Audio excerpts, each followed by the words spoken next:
They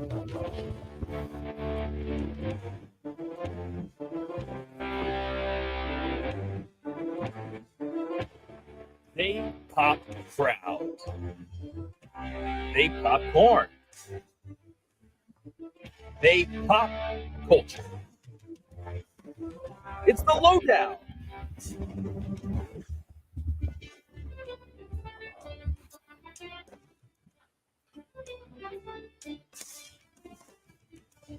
What is up, everyone? Welcome to the latest installment of the Low Down Popcast, where we keep it popping on all of your favorite topics about real life.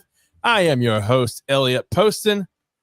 Be sure to follow the show on all social media platforms at Low Down Popcast and use hashtag TLDP for anything you want to reference towards us. And you can also follow me on the social media at the Elliot Poston. And tonight we have someone who's been on the show before with his brother. He is former VPW Viral Pro Wrestling Tag Team Champion, former UPWA Tag Team Champion, according to what I'm reading, former PWI International Heavyweight Champion, two-time PWF Tag Team Champion, EWA Junior Heavyweight Champion, CWF Mid-Atlantic Tag Team Champion, five-time AML Tag Team Champion, and former AML Heavyweight Champion. Ladies and gentlemen, give it up for Mr. Zane Dawson. Hey, now. I hope I got all these right. Reigning. Oh, yeah. Most of them. That EWA light heavyweight champion is a doozy, boy. The heaviest light heavyweight champion in history, by the way. Longest reigning AML heavyweight champion as well. 457 days. That's right, man. No one's touched it. 454, I'm sorry. Who's counting? Yeah, well, touche. Before we get started, guys, be sure to head on over to the Dawson Brothers page and check out the No Slip phone grip in Spider Grip. That's SPIDERGRIP. Spider Grip, www.spidergrip.com. Head on over to the Dawson Brothers Facebook page and everything, and you can they may have an affiliate link or something to click. I don't know. Oh, yeah, that's our buddy David Britt, man. He's a good guy. He's got a great product. Yeah, man, he's a great person. Yeah, man. I see y'all post stuff about it all the time, and I'm just like, man, that is it looks really, really, really neat. I'm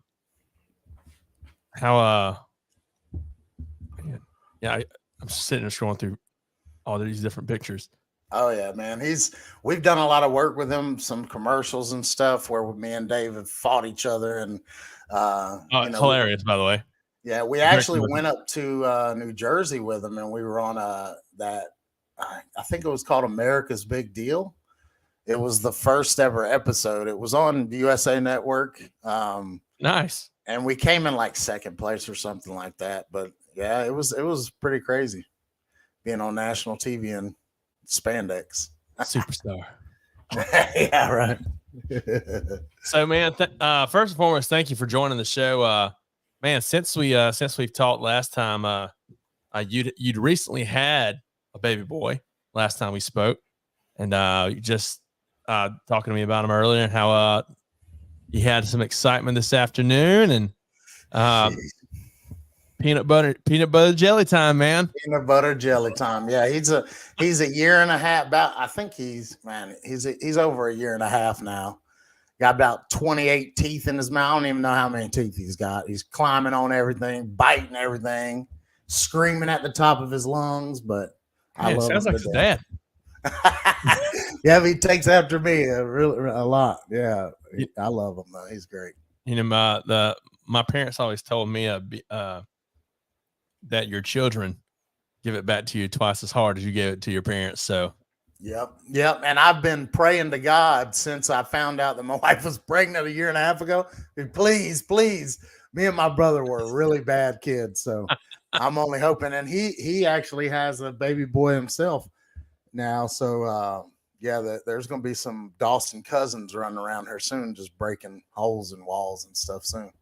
Hey, train them up the way they should go, right? Yeah. Oh, yeah. So I'm dreading it. I'm dreading the but I'm way bigger than my dad used to be, so I'm gonna be body slamming some kids soon.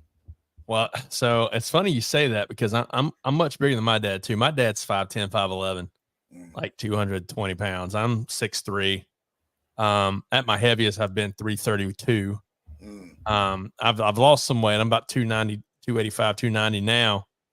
But man, I look at my 8-year-old son. He's a hoss, dude. I mean, he's almost 5 foot tall. Yikes! And he's 8. Oh man! And I'm just he's 120, 130 pounds. And I'm just thinking, man, when this guy's a teenager, I'm gonna have to pull out second mortgage on house just exactly. No, and our situation is the same. Like my dad's like 5'7". You know what I mean? He was a short guy. So me and my brother were 250 at 15. 6 foot at 15 years old. Yeah. Looking at him like, what are you gonna do, Dad? So me and my brother are both 6'2" and 300 pounds. So we're ready for it with these two little hosses coming up. So well, and if your son ends up being anything like mine, like my son looks forward to the day that he's like my size. He's like, Dad, you think I'll ever be as big as you? I'm like, son, if I'm being honest, I think you're gonna be bigger than me. But yeah, he's already sizing you up. Look, but there's one thing I'll always have that you don't have, son. That's called old man strength. That's right. That's the truth. And it's one of those things that Toby Keith said, I ain't as good as I once was, but I'm as good once as ever was. That's right. That's right. I tried my dad whenever I was 16, and I'll never do it again, even to this day. Even if he is 5 inches shorter than me. It's funny because it's funny how whenever we're teenagers, adolescents, going through puberty and getting through high school and all that, we get those moments where we feel like we might be able to size up our dad and stuff. And, my dad was firm. He was strict, but my dad wasn't mean. We talked briefly about him earlier about some things that you and I may be doing different than what our fathers may have done. Doesn't mean our fathers were bad in any means. But there's just certain things that we just parent different, right? Oh yeah. And but yeah, so I kind of did the same thing, trying to kind of size up my dad. But for me, it was whenever I was I was in college. And I wouldn't say tried to size him up. I've always had a healthy fear / respect for my dad. And I think part of that is just the way he raised us in the church, through our faith, and how I saw him, beat my brothers enough that I didn't want him to do it to me. So, right. But I remember for me, I think this was a time, honestly, was a turning point in my life where I finally felt like maybe I had my dad's respect, and it was my great grandmother had died, and I'd missed the visitation. I missed it because I wasn't aware when it was, and so we were getting ready for the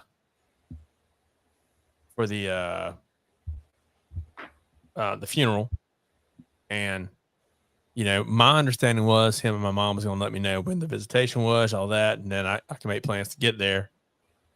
And I never heard when it was. They called me during visitation one evening, and I was like, I've got because I had a show. I got a show tonight because I was playing in a rock band at the time. And I said, y'all didn't tell me when it was going to be. I didn't know when it was going to be. And I remember us being in the kitchen and me talking to Mom, and she was crying. And she was crying obviously because she was upset because her grandmother passed away. And he came in, he kind of laid into me. And I looked at him, and it was the only time I ever bowed up with my dad. But I bowed back up at him and had some words with him and basically said something along the lines of, "Hey, no, you're not putting this on me. Should I have maybe inquired when the visitation was? Yeah, but you told me that you were going to let me more information, and you didn't. So I know mom's upset, and I know you're upset that mom's upset, but you're not taking it out on me.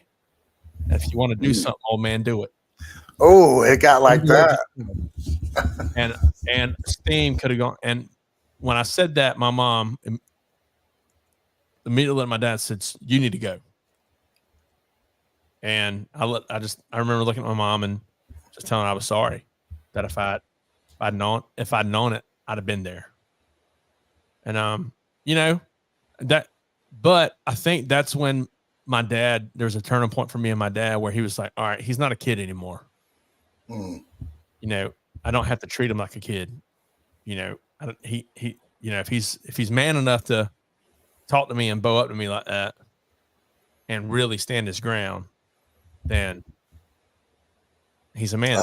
Let's go. Yeah.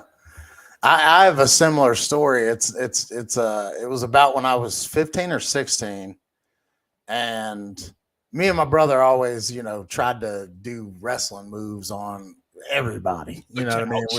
Yeah, exactly. I mean, until the couch was broken, we put holes in the walls. We tried putting figure fours on my sister, you know what I mean? Stuff like that. So we would always toy around with my, and mind you, this is the disclaimer. I would have done the same exact thing to me if what I'm about to tell you happened to me. So my dad in no way was in the wrong at all. So me and my brother, at the time, I think we were backyard wrestling. Yeah, something like that. And we were I'll never forget this. We put the crippler crossface and that Kurt Angle ankle lock on my dad at the same time. Now, mind you, we're not workers yet. So we're wrenching it as hard as we can, right? So, and my dad at the time, like he would wrestle around with us. So he wasn't like, leave me alone, and we were just bullying him or nothing. So he would be in there, wrestling around with us.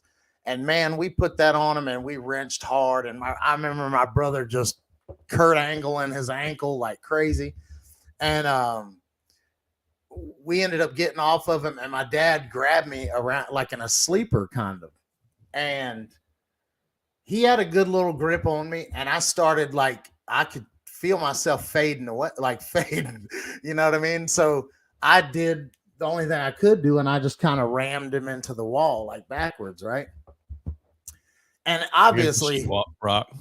Oh yeah, no. It was. I mean, we almost went through that thing, but obviously he could tell, like, okay, we weren't playing around anymore. Like, you know what I mean? Like, this has gotten serious, and I was like trying to, like, let's go, Dad. You know what I'm saying? Like, we're not play wrestling anymore. Like, get off of me and let's go.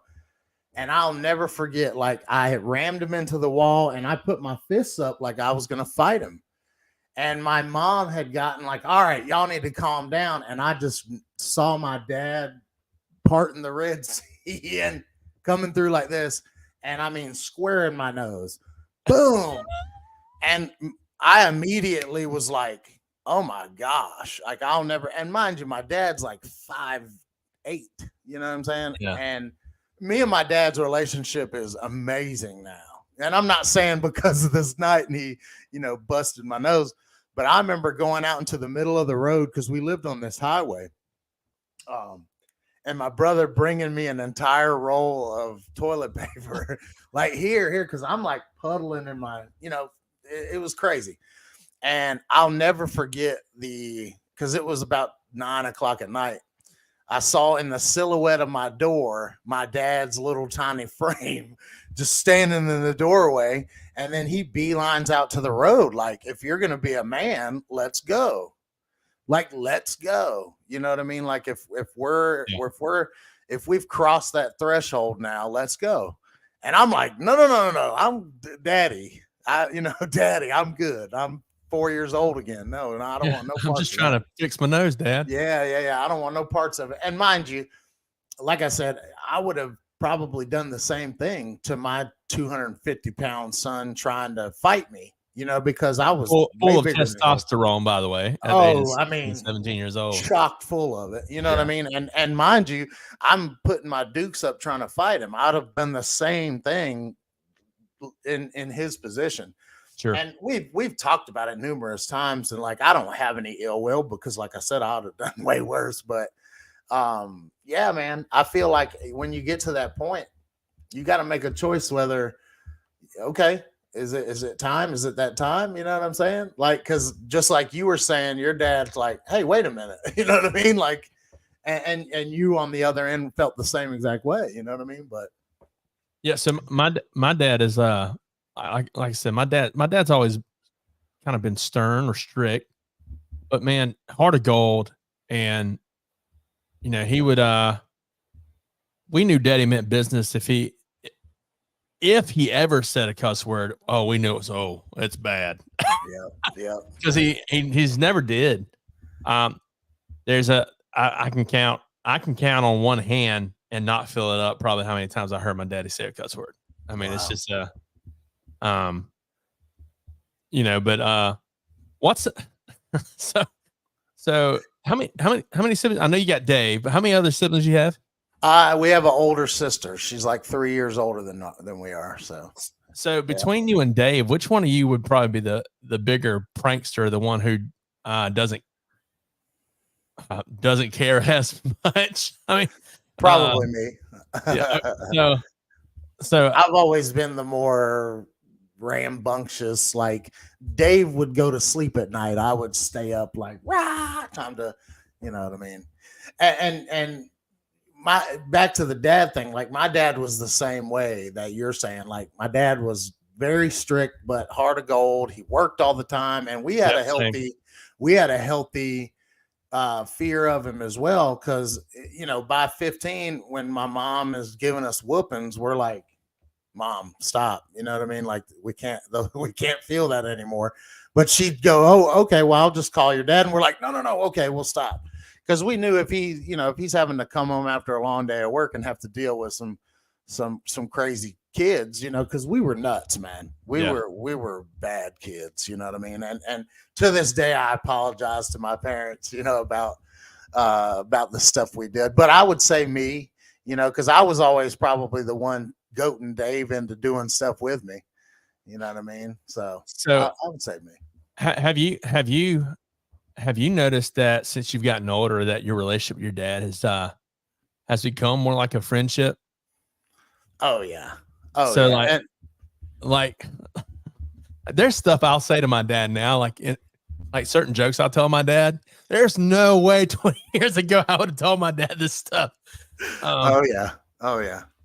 And now I tell my dad, like, all right, Dad, like, let's go again. Like, I'm way bigger and I'm whatever now, but no, it definitely is like mine and his relationship, and even my brother and his relationship.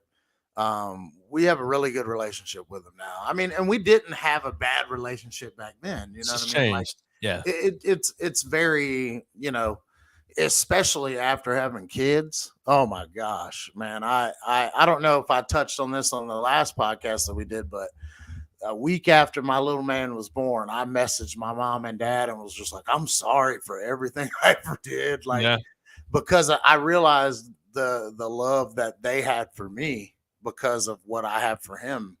You know what I mean? And it made me feel like crap, but I feel like that's the conviction that God's given me. Like, hey man, you know what I mean? Like and my parents always tell me like, oh no, everything was fine. And you were just a kid. Like, listen, I knew full well what I was doing whenever I was a kid, whenever I was turning away, from you guys and taking your love for granted for me. So it was, man, I wrote him a book. Like, I'm so sorry for everything I did. It's like, it's made our relationship way stronger now. Like, I love my relationship with my parents now because it's, they're, and they always look at me like, I told you. And I'm like, I know. Because they would tell us everything growing up that I'm dealing with right now. You know what I mean? Mm-hmm. So, well, and it's I don't know if your dad or mom has said the same thing, but my dad's looked at me and said, if I could have had grandchildren first, I would have. Oh yeah. But no, I mean, but it's interesting, right? Because, it's, the older we get, the closer we get, hopefully the closer we get to our parents. I feel for people who really have a hard relationship with their parents. Mm. And I can't empathize because I can't relate. I'll say I can show empathy and sympathy, but I can't relate because I have two amazing parents. Mm. But like, have you or Dave ever done? Well, I'll let you speak for yourself. Have you ever done stuff like to your brother or your dad, like in public, and be like, especially now that you're older, because it's just like there's nothing you're gonna do, and I don't care if they do anything else bad. Well, I can speak for Dave because we're twins and we're pretty much the same person. I mean, we're two completely different people, but I mean, biologically, we were Right. one and became two. Yeah. I mean, I always mess around with my dad, and like back in the day, we were bad. So I'm going to keep reiterating this. We were horrible kids. So we would like pick on them, trying to be cool and stuff like that. But now the stuff that we would pick on them about, oh my God, it's so endearing to me. Like, I love it. And it makes me like smile and almost tear up whenever, you know what I mean? Like me and my brother and my sister have a great relationship too. So, excuse me, we'll say things that we used to say back in the day as like a joke, trying to pick on my father or my mother or something like that. But now it just makes us smile because like, oh, that's that's dad and mom. But if we're ever out, definitely like we pick on each other all the time. But my dad mainly looks at me like, oh, okay, and he'll do it back to me.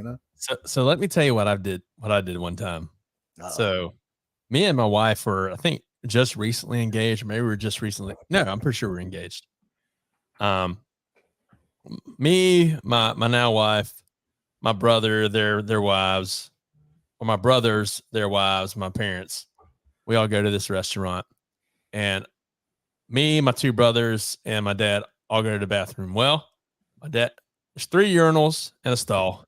My dad goes to one urinal. Oldest brother goes to another urinal. Of course, there's one in the middle. And then my middle brother goes to the stall. So me being the guy I am, I'm like, oh, this is happening.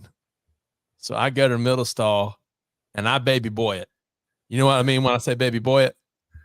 I drop trowel all the way to my ankles.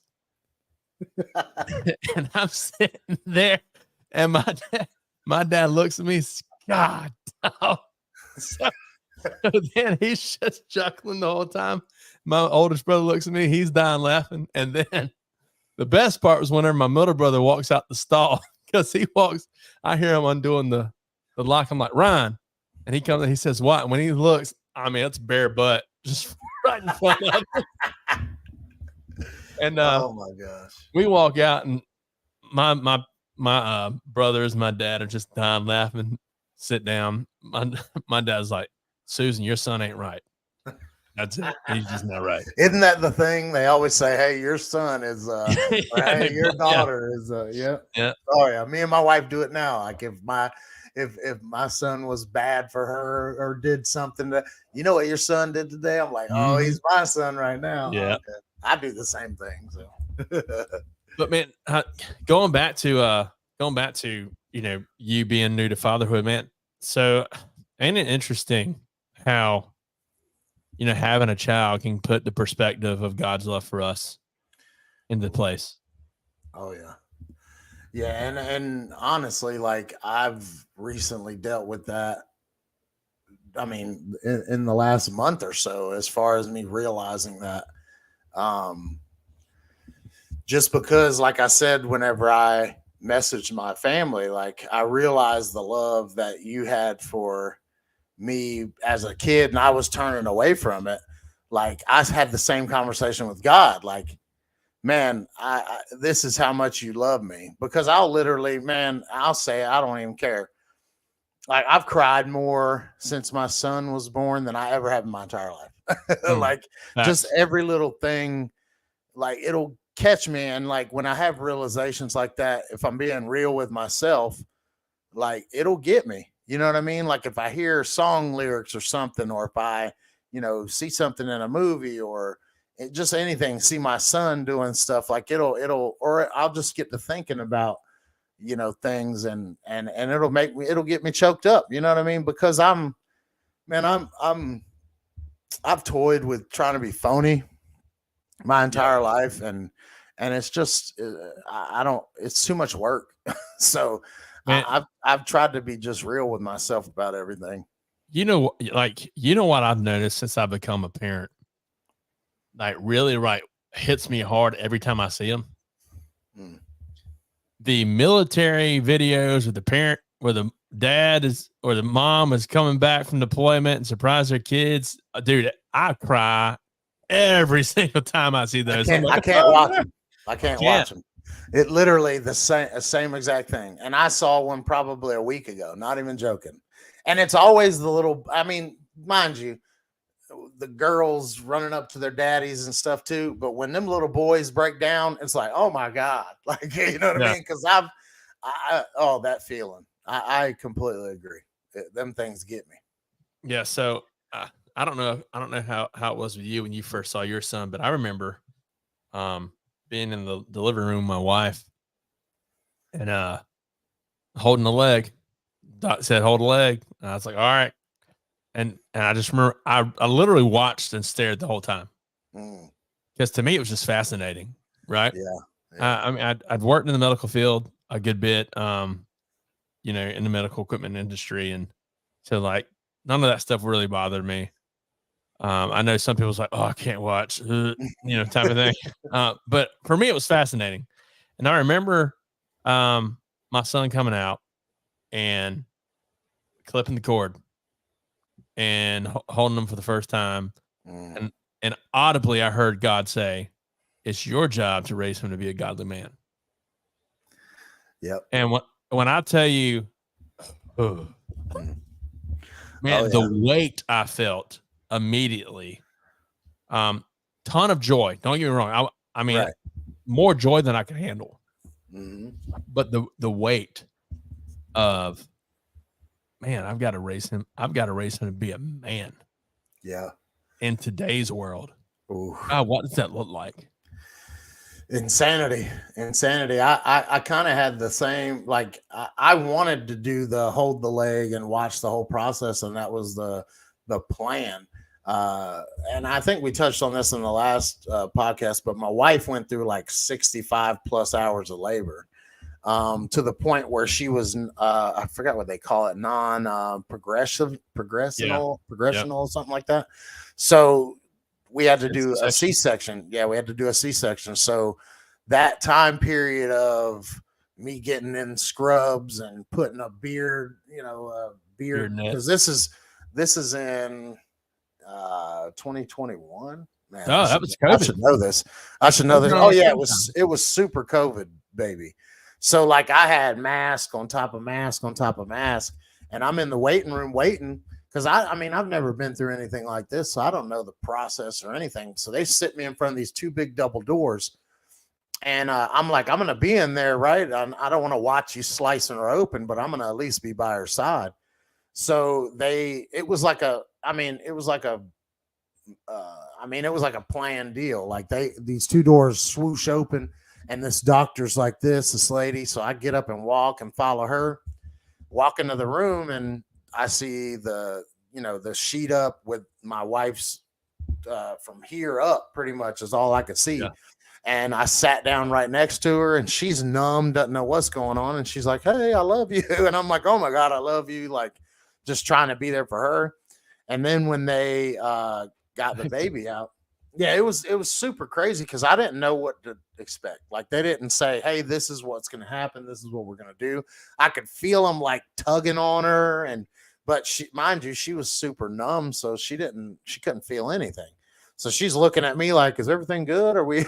I'm like, I hope so. Like, so they ended up pulling the baby out and then like dropping the sheet, like, hey, here's your little boy. And I'm like, oh man. And they called me over. And mind you, they're putting her back together and sewing her back up. And I go over there and I can't take my eyes off of them. And I snip the cord and everything like that. And they had to, so I stayed with the baby immediately when they took him out until she was done being stitched up and brought into the recovery room. And mind you, we put the baby on her immediately, skin, all that, even while they're stitching her up, just because we requested that type of thing, and we were able to do that. But then they were like, hey, follow me with the baby. But I had the same realization that you did, where I'm looking at him in all my scrubs in the recovery room, waiting on my wife to get wheeled in. And they're like, and the same thought came in my head was, hey man, this is yours now.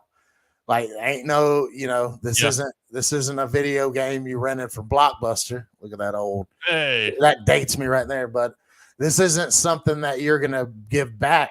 This is yours, and you're responsible for it. You know what I mean? You and your wife are responsible for this child, and you know what I mean. Especially lately, and mind you, I've always believed in God and believed in Jesus, and I mean, but I've backslid like a lot of people have. But recently, it's literally been a thought in my head as well. Like, man, I got to raise this boy to be a God-fearing man, to where, especially in this climate where you hear all this stuff and everything's being changed before our eyes, you know what I'm saying? And I'm supposed to teach him what my parents were trying to teach me back in the day that I was running from, you know what I mean? So it's going to be way harder than it was, in my situation now, especially with the climate and the way the world is now, so I'm ready for it though. I heard something the other day, and here it is. I heard it and I was like, man, that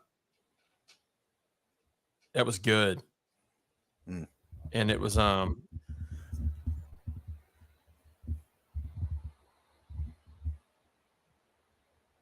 of Esther 4:14. And so it was talking about, our parents being raised by their parents, our parents raising us, and now us raising our kids. And what the person preached was, you can't do it like your parents did.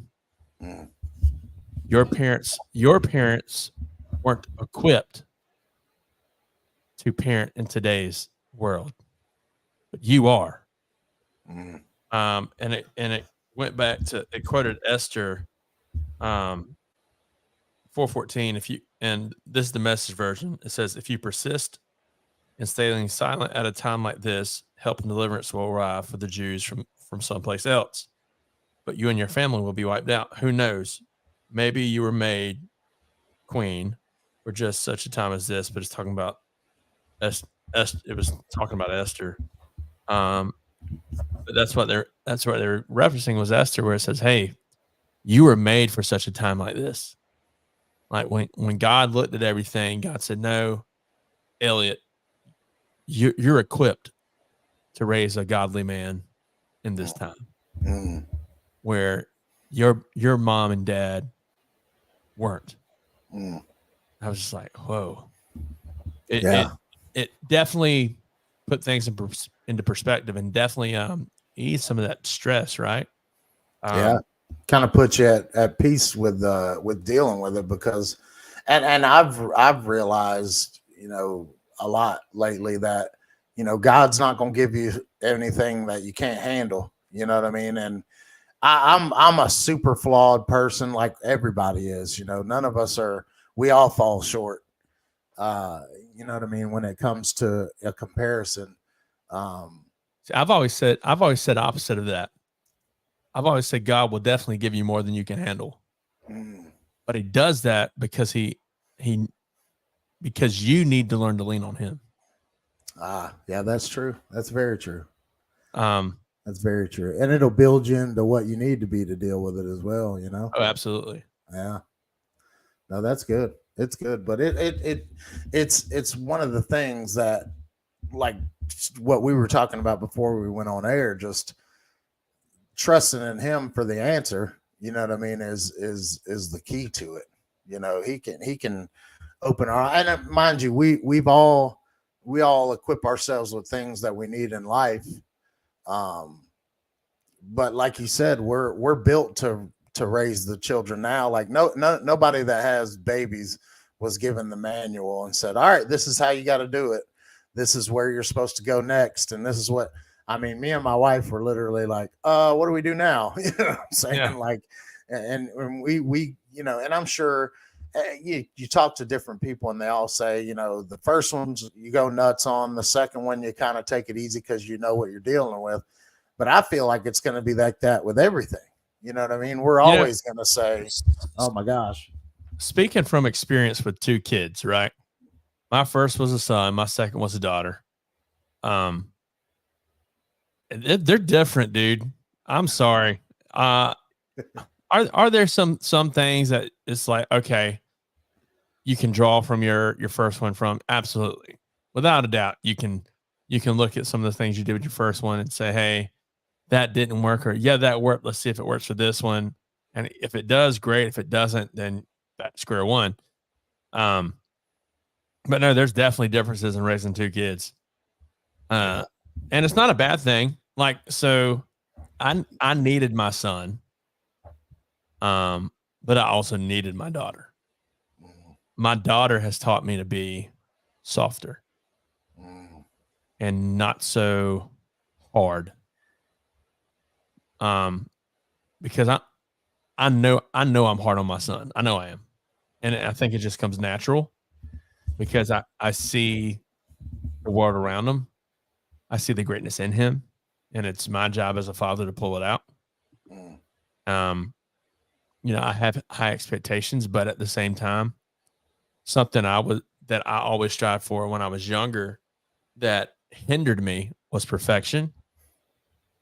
But I didn't learn what I needed to strive for until probably about 5 or 6 years ago, where instead of seeking perfection, I need to seek excellence.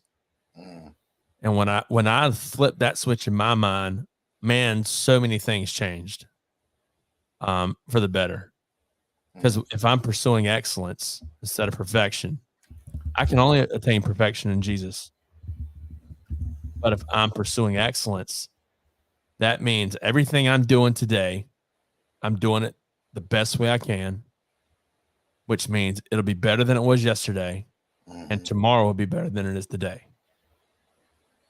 Yeah, man, that's good. Yeah, because I was, you know, afflicted with the same thing, like trying to be, you know, people pleaser, trying to be perfect, trying to be the perfect boyfriend, trying to be the perfect friend, trying to be the perfect wrestler, trying to be the perfect this. But yeah, you can't. You're always going to let everybody down. You know what I mean? But like you're saying, striving for the excellence is being the best you can be at what you're doing, and then leaving the rest in God's hands, because He's the only one that has been able to achieve that perfection thing everybody's chasing. You know? So yeah, I mean, and man, I'm trying to help my son understand that at a young age as well. Is if he can grasp and understand excellence, man, it will alleviate so much stress in your life. Because man, I beat myself up so bad for 30 plus years, 20 plus, 30 plus years because of that. I'd fail, and because I failed, I was a failure. But what I've learned over the past several years is, no, when you fail, you failed. How do you fix it? right. Where'd you fail at? Can you redeem it? Mm. And if not, then move on. Right. And I think a lot of us have the problem with, we were all brought up to put that mask on, and you know what I mean? Like, never show that you're dealing with those feelings. You know what I mean? Like, I know it's a hot topic nowadays to talk about all that type of stuff, but it's real. Like, it's a real, I've always been the guy that, I was always the happy guy, in any setting. If I'm at a show, I was always the outgoing, talkative guy.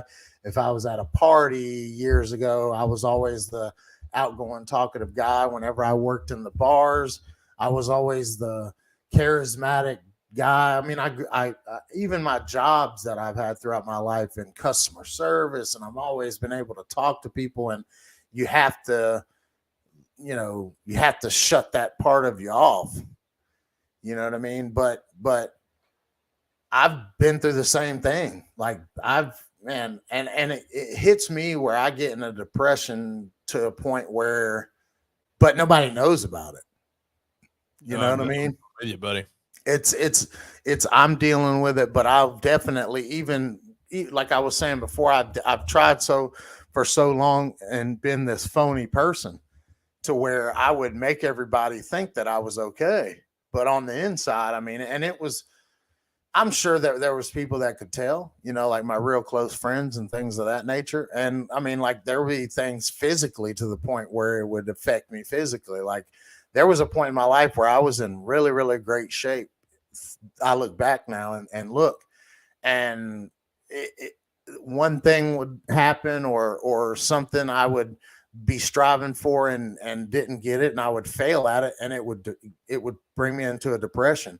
And I'm to the point now, and now, mind you, I'm working all this through God's help, still to this day, and trying to get back in the routine of things. But for a long time, man, that's all I did was beat myself up, but nobody knew about it. Nobody could tell because I put that mask on, and I would go about my business.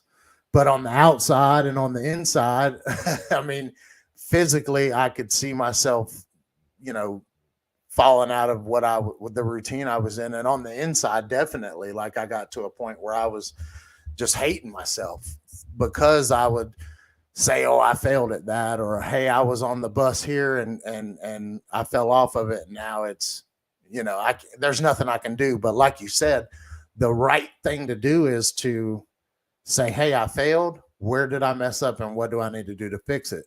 You know what I mean? Because that's the way we're not stuck in that. Because for years, and only through the help of God and like me realizing and him helping me realize things about myself, because I'm not, if I'm feeling a type of way now, and mind you, I'm a man. So when there's certain things that I have to, keep to my vest. But as far as whenever I have issues with things, like, I communicate those because I don't want to fall back into that depression. You know what I mean?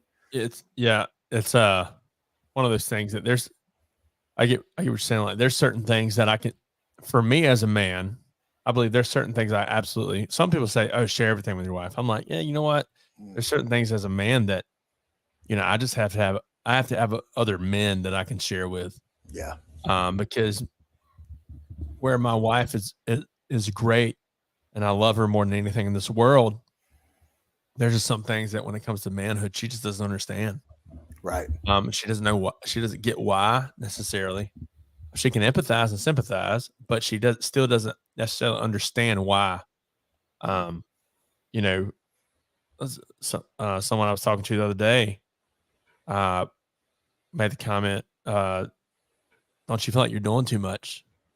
And I straight up looked at him and said, listen, if I don't stay busy doing something, then I will kill myself. And not necessarily like literally kill myself, but my mental game goes down. I start overthinking things. If I'm alone, my mind just wanders like, okay, and man, do these people really like me?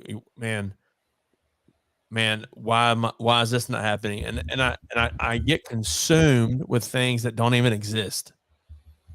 Right? Nothing but thoughts. So that's why I do a podcast. That's why if people want me to try and do logos, I'll do logos on the side. That's why I've started playing out again now, and I hadn't in 11 years. That's why I'm getting back and leading worship on Sundays when I'm scheduled to lead worship. That's why I'm part owner of a wrestling company. So there's a reason that I stay busy. I don't, and for me, people who don't necessarily understand how we think, they'll just say, oh, he's just staying busy. But for me, it's like, no, I stay busy because if I'm not busy, I'm dead. Yeah.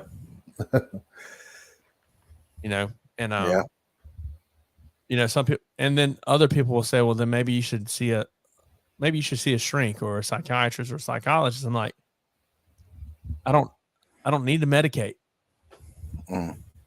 Some people do.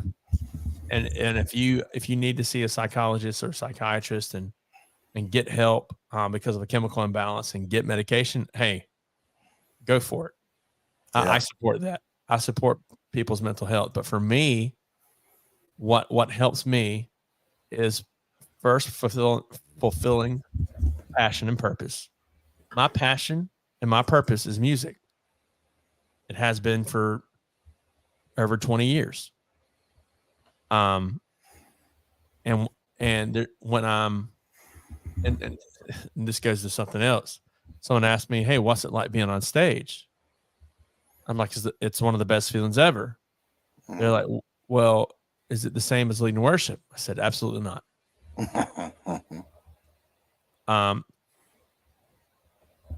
It's completely different. There's a difference between leading someone to God and then playing for people. When I'm doing a show, I'm just an entertainer. But when I'm up on stage on Sunday morning, hey, it's my job to get you into the throne room of God and let you experience him the way he wants to reveal himself to you. And that's it. Right. Yeah. What's some things that maybe, Zane, for you that you would maybe tell other guys, hey, I recommend this to keep your sanity, or hey, because when it comes to manhood and mental health and all that, what's some things that we can maybe do? Yikes. Man, for me, it's having a relationship with God first and foremost. And maybe people don't believe or whatever the case may be. And if we're talking strictly about like a mental health scenario, talk with somebody, and I know that that's a cliche thing to say. Like, listen, I'm the first one to tell you I'm a super flawed person. I'm nowhere near perfect. I struggle on a daily basis with things. I'm nowhere, I listen to podcasts a lot, and maybe people that talk about mental health, and maybe it might sound like that they have everything all together. I don't. I still struggle on a daily basis. And the things that help me are realizing, being real with myself, being very self-aware. A buddy of mine who has a podcast called Wrestling with the Mind, Matt Sigmund. Yes, Sigmund. Didn't you just last week? I was going to say, I just saw that you guys had a podcast together. Man, look, and I was going to message him and tell him this. I listen to his podcast like over and over and over again, especially like the ones where he doesn't, and nothing against these because he has great interviews with people, but the ones where he doesn't have an interview, like and maybe it's the silky tone of his voice, but Very smooth talker. He is, man. But literally, like the things that he'll bring up in reference, as far as like from studies that are done and stuff, like I listen to that a lot, as far as like, and it'll help me. But it's the man being self-aware about things and realizing the issues that you have and not being phony about them. Like when you realize that you have an anger problem, then you need to take the steps to fix the anger problem. Yeah. You know, if you have a problem with communication, then you need to take the steps to start communicating better. And everybody has problems. So I know I'm not, Hey, let's go deeper with that, right? yeah.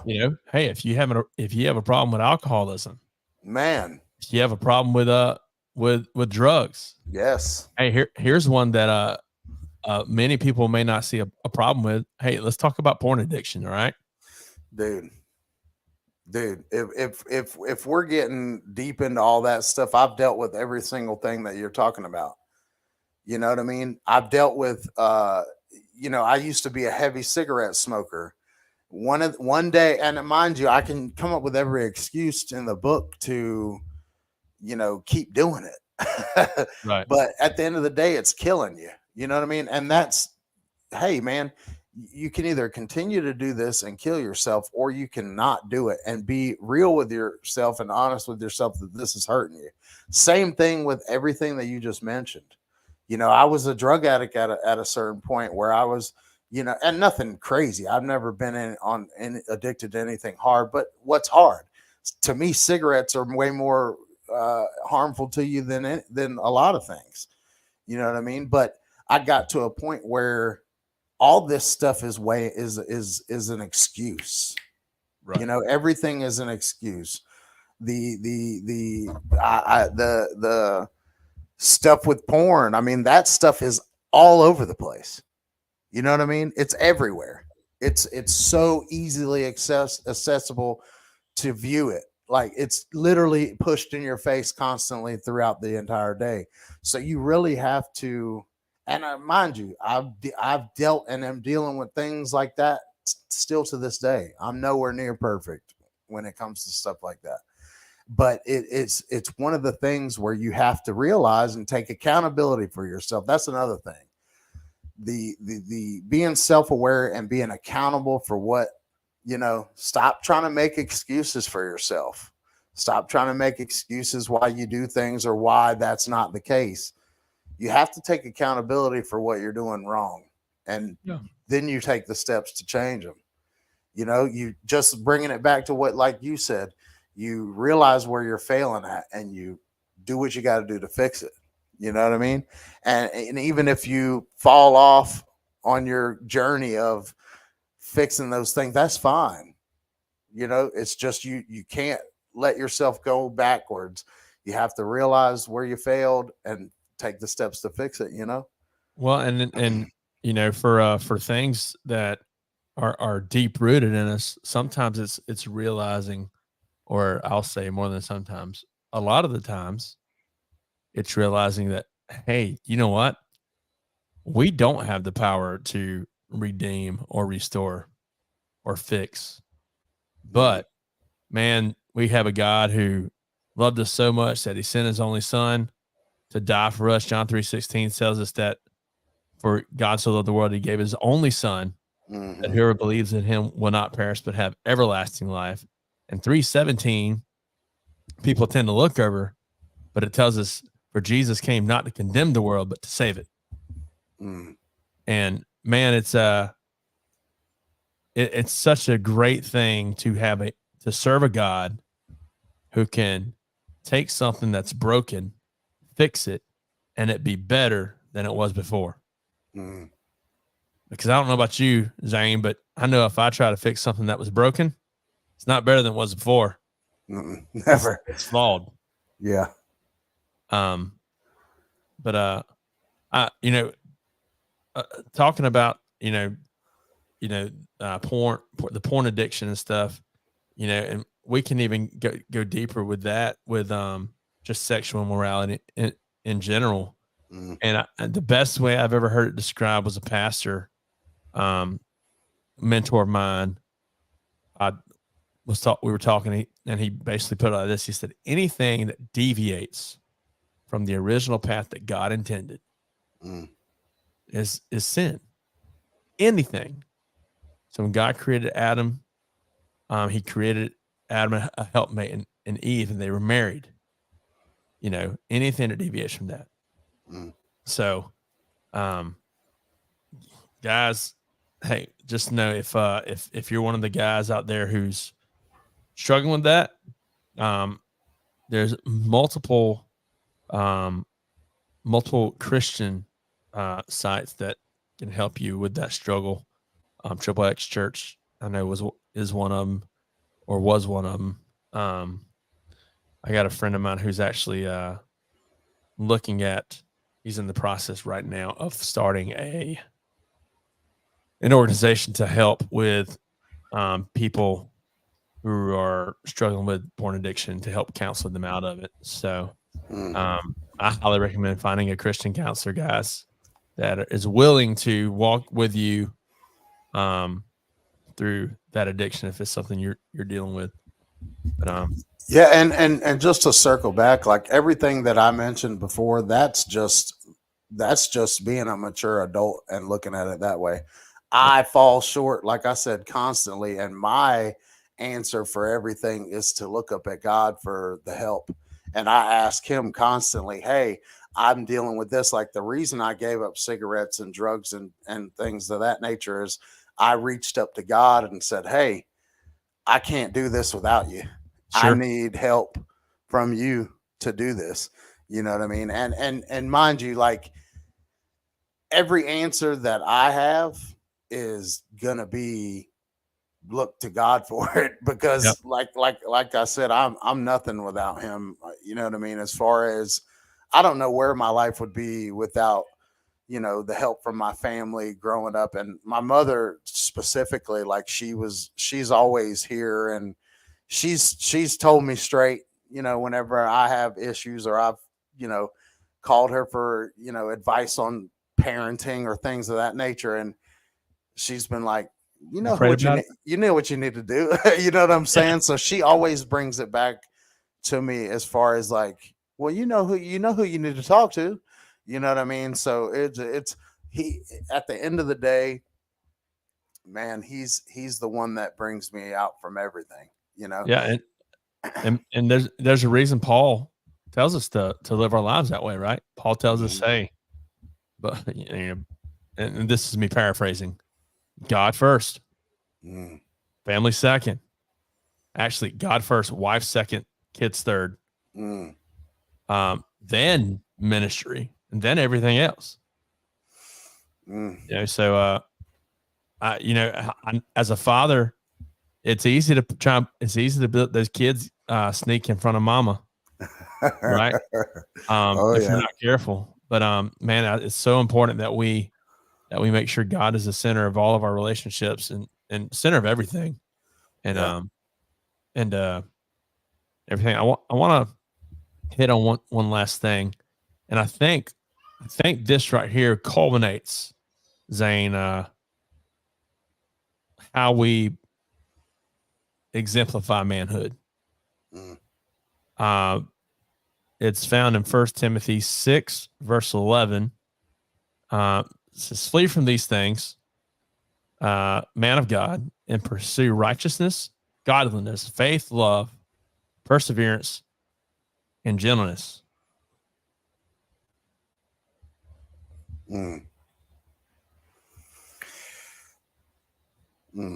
That's good.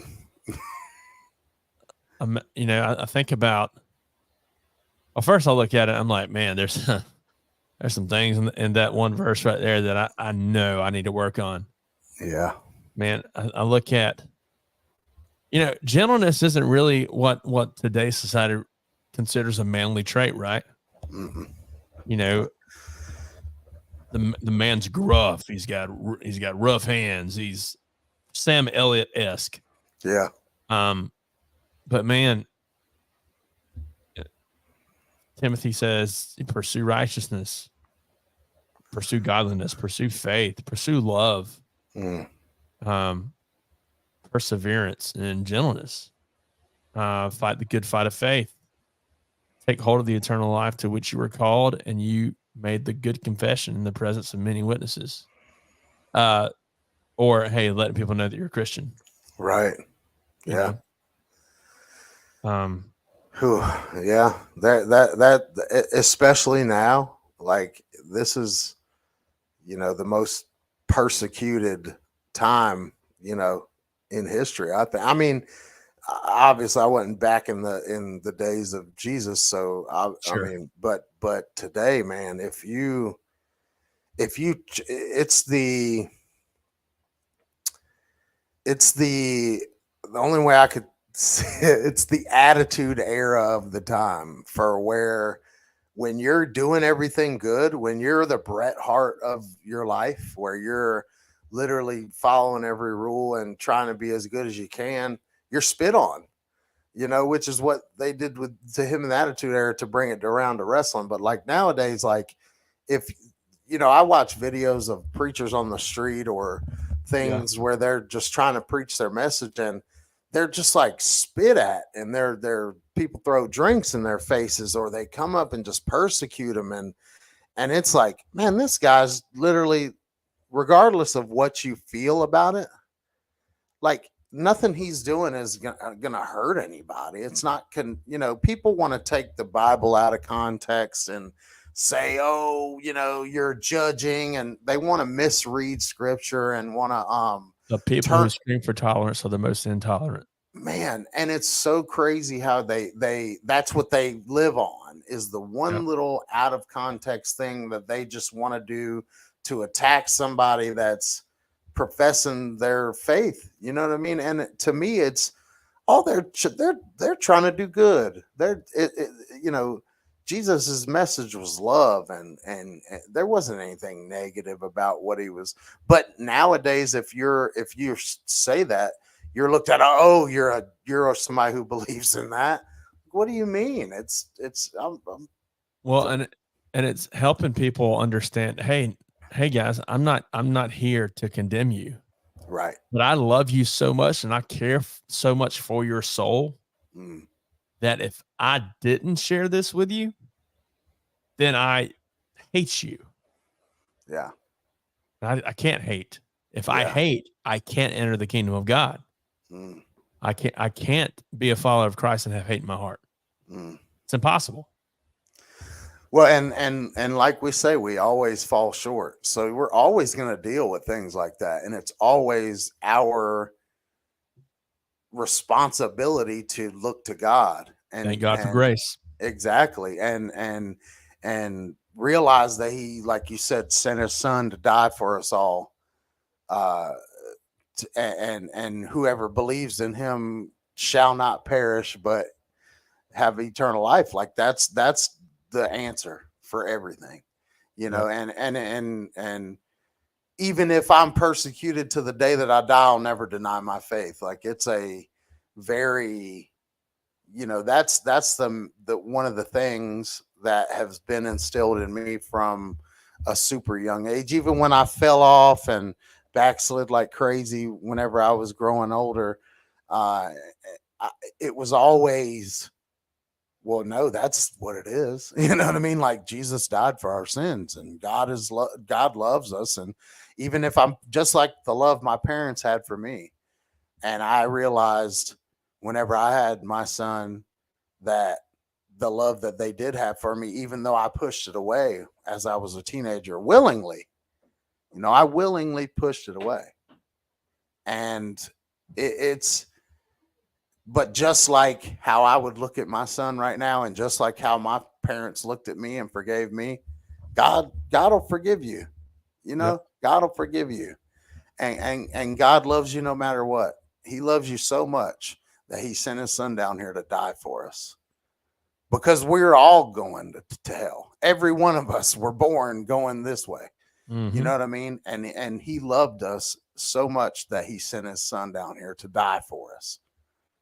And it's that love, that unconditional love that you realize when you have children, and you realize when you have healthy relationships with your family and stuff, that just how much he loves you.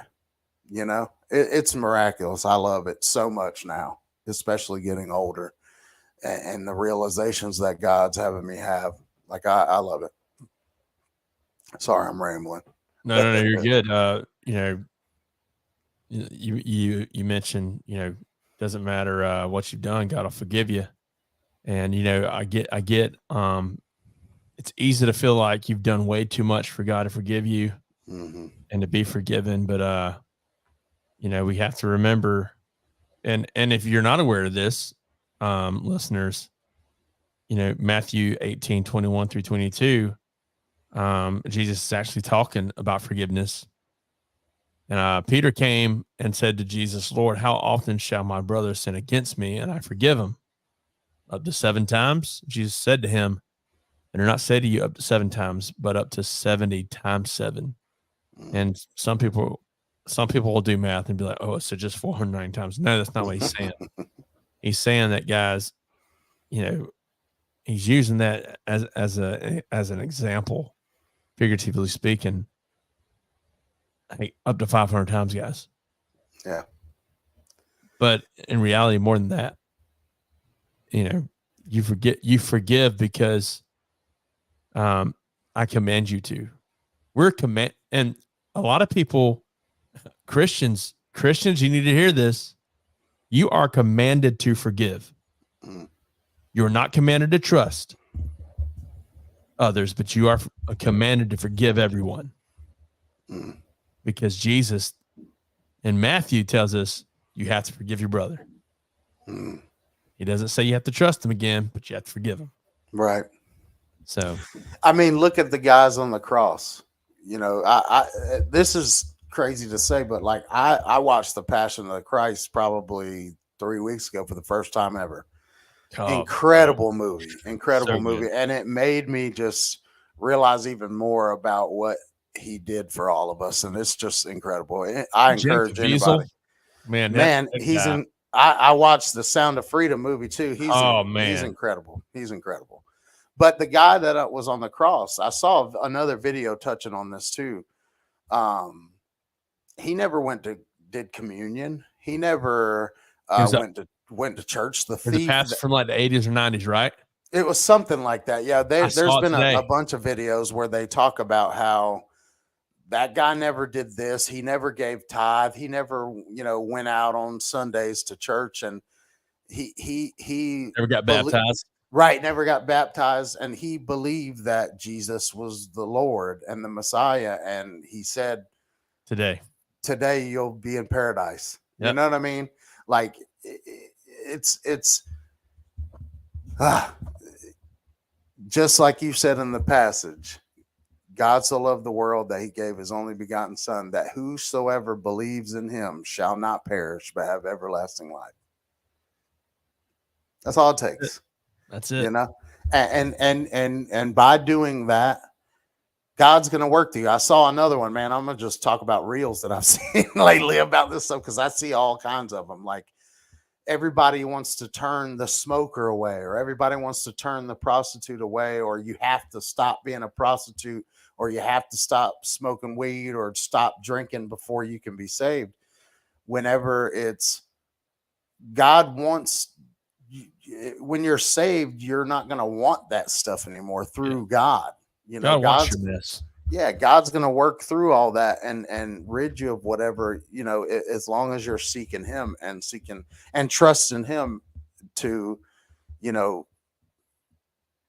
take those things away from you. You know what I mean? And it's like I said, I'm going to beat this down to all day, but he's the answer for everything. If you have a question about anything or why, everybody says, why God, why God, why God? He's the one to be asking, And a lot of his answers are found in a little book called the Bible. That's right. And, Jesus loves us so much to meet us where we're at, but way too much to leave us there. And that's something that we really hit hard at our church is, man, God doesn't care where you've been. He doesn't care where you are. He'll meet you right there, but he's not leaving you there. Because there's only one thing we can do in Christ, and that's get better. That's very true. That's very true. I'm a testimony of that. So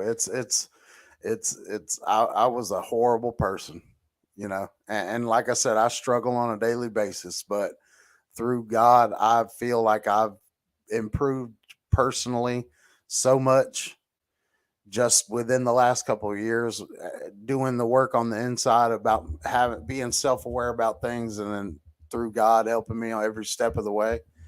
Like, he's definitely taken me to a whole nother level as far as just everything, you know what I mean? And it's only because of him that I'm here, you know? Yeah. Dude, it's been fun. Dude, it was awesome. Thank you so much for having me, man. I had a great time. Guys, if you're in the Camden, South Carolina area, be sure to check out Revolution Nutrition, where community and nutrition meet. Located in Camden, South Carolina, in the heart of Dusty Bend. They offer healthy protein shakes, iced coffees, energizing herbal teas, aloe refreshers, kid-friendly drinks, and positive vibes. Head on over and mention Low Down for 10% off. Zane, one last thing to share with you real quick, man. Something that I kind of thought of, and that you can share with others if you feel led to. The devil will only remind you of your past because he doesn't have a future. So, guys, this has been the Low Down Popcast. We appreciate you tuning in as always. My name is Elliot. My special guest tonight has been the one and only Zane Dawson, who you can follow him and his brother at the Dawson Brothers. You can find them on Facebook. Check them out at AML Wrestling and all such other promotions. Zane, anything else you want to leave with the people? Hey, look, we're all flawed, man. God loves you.